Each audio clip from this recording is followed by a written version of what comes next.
اللہ तबारक व तआला के फजल व करम से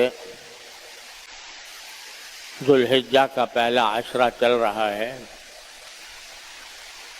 जिसके बारे में पिछले जुमा को मैंने अर्ज़ किया था कि नबी करीम सरवर दो आलम सल्लल्लाहु अलैहि वसल्लम की हदीस की रोशनी में ये अय्याम ऐसे हैं कि इनमें हर किस्म की इबादत अल्लाह तबारक व तआला को बहुत महबूब है। तो इसके कुछ अय्याम गुज़र चुके हैं और कुछ बाकी हैं। अल्लाह तबारक व तआला अपने फजल व करम से हमें इनकी कदर पहचानने की तौफीक अता फरमाए और उसमें अल्लाह तबारक व तआला अपनी तरफ रुजू और इनाबत की सआदत से हमें बहरावर फरमाए। अब जो दिन बाकी हैं उनमें कुछ ऐसी इबादतें हैं जो इन दिनों के साथ खुसूसियत रखती हैं और 9 ज़िल्हिज्जा को यानी मंगल के दिन, आने वाले मंगल के दिन, उसको यौम अरफा है हमारे लिहाज से।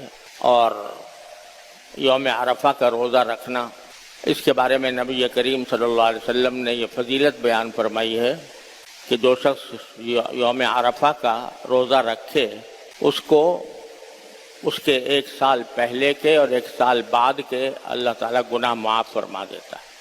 तो इतनी बड़ी फजीलत इस अरफे के दिन के रोज़े में है। अल्लाह ताला इस फजीलत को हासिल करने की हमें तौफीक अता फरमाए। यहाँ ये वजाहत भी कर दूँ कि बाद लोग ये समझते हैं कि अरफा का दिन हमारे लिहाज से भी वो दिन होगा जिसमें हुज्जाज अरफात में वकूफ़ करते हैं।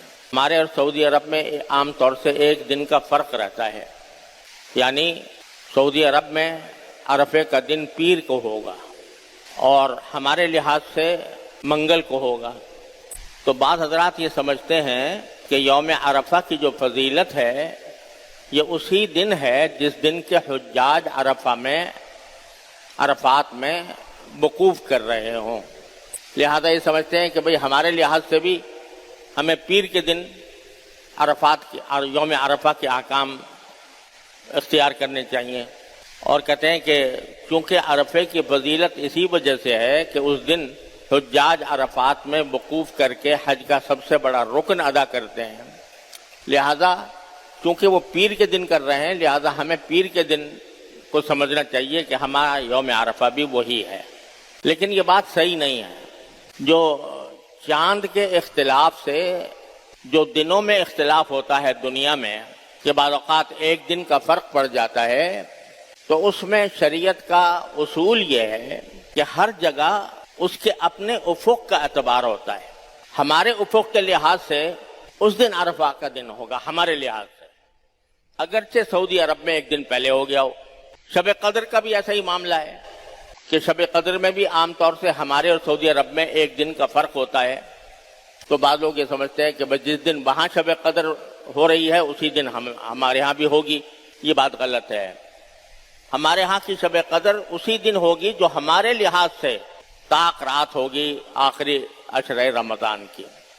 तो इसलिए हमारे लिहाज से यौम अरफा के जो अहकाम हैं वो मंगल से शुरू होंगे, न कि पीर से। एक बात तो यह है। और यौम अरफा में एक हुक्म तो यह है, हुक्म से मेरी मुराद ये कि फजीलत बयान की गई है अरफे के दिन रोज़ा रखने की कि 1 साल पहले और 1 साल बाद के गुनाह अल्लाह ताला इससे माफ़ फरमा देते हैं। लेकिन ये भी समझ लेना चाहिए कि जिन जिन अमाल के बारे में अहादीस में यह आया है कि इससे पिछले गुनाह माफ़ हो जाते हैं, उससे मुराद कबीरा गुनाह नहीं है और हुकूकुल इबाद नहीं है, बल्कि जो छोटे छोटे गुनाह हमसे सादिर होते रहते हैं, अल्लाह बचाए, तो वो मुराद हैं कि वो माफ़ हो जाते हैं। जहाँ तक कबीरा गुनाह का ताल्लुक़ है वो बग़ैर तौबा के माफ़ नहीं होता, इल्ला ये कि अल्लाह ताला किसी पर अपने फज़ल व करम से अपनी रहमत फरमा दे।